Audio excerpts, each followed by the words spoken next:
Hi, I'm Adam Johns. He's Mark Potash, and welcome to another edition of the Bears Video Mailbag, where we answer your questions from social media. All right, Mark, let's get started. An ugly loss for the Bears in Carolina. A lot of good questions came in. Let's stick with a big picture question here. This is from Chris on Twitter.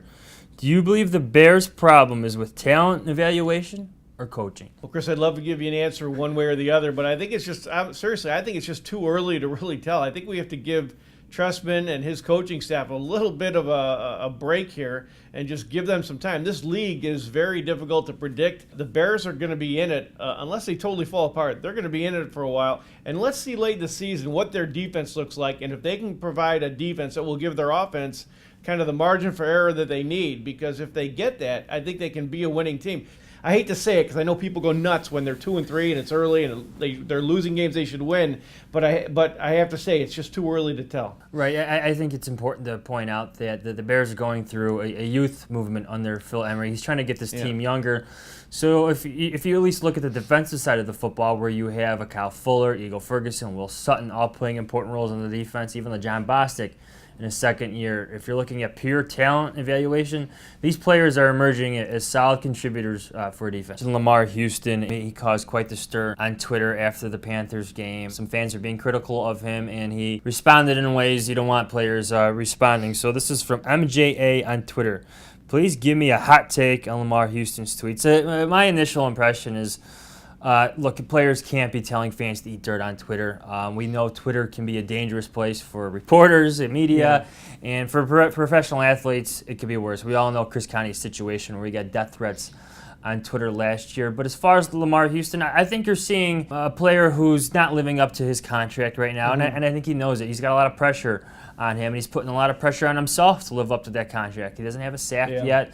I'm sure he wants to be more productive in terms of rushing the passers. So you have a player who's taking heat from fans on Twitter, knowing that the Bears just lost an ugly game in Carolina and knowing he could be a better player himself. It's kind of a new thing. It's a difficult thing for teams to deal with because these guys, they've kind of grown up with it now, and then that's how they communicate. But you really got to be careful, and you just can't overreact. And here's another thing.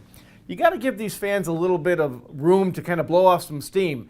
They've invested a lot more in this team than you have. You know, the Bears fans have been here for a long time, and they didn't just get here when Mark Trestman did. They've been here through the last 6, 7, 8, 9 years when the Bears have had like one playoff berth since going to the Super Bowl. So I think as a player, you've got to allow them that. And I think a lot of players don't really understand that, don't see it in that perspective, and they kind of react like that. I can't blame them, but you just got to hold off. All right, let's stay on the defensive side of the football. And this is from William on Twitter. What happened to all the preseason talk about the new looks on defense?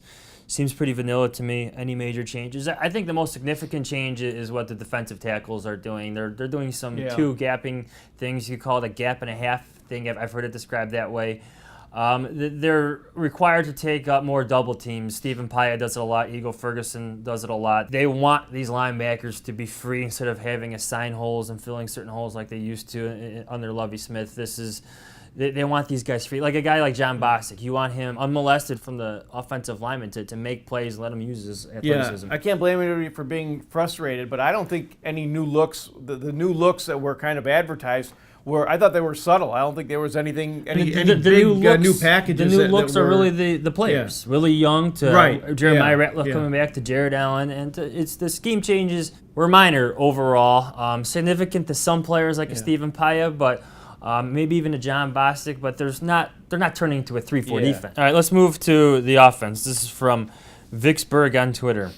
Who is Jay Cutler's favorite target right now, and is Brandon Marshall 100%? Well, I think it's a great question because Jay Cutler famously has always had a favorite target. I mean, he lives in a comfort zone, whether it was Earl Bennett, and then even when Earl Bennett was hurt, it was Dane Sanzenbacher, and then, of course, it was Marshall. And what's interesting is that he kind of moves on. You know, as soon as Brandon Marshall came, all of a sudden Earl Bennett was a forgotten guy. So it's an interesting aspect of Cutler, especially now because we really don't know. He's already favored Alshon Jeffrey last year and part of this year. Martellus Bennett this year. And the one guy who's forgotten, I guess, would be, of all people, Brandon Marshall. What do you make of that? On the one hand, you can say, hey, it's great. He's spreading things out. He's showing some diversity. He's not leaning on one guy, which is good.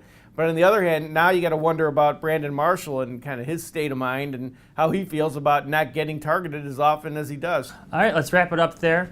He's Mark Potash. I'm Adam Johns. Thanks for watching this edition of the Bears Video Mailbag. Stay with SunTimes.com for all our Bears coverage.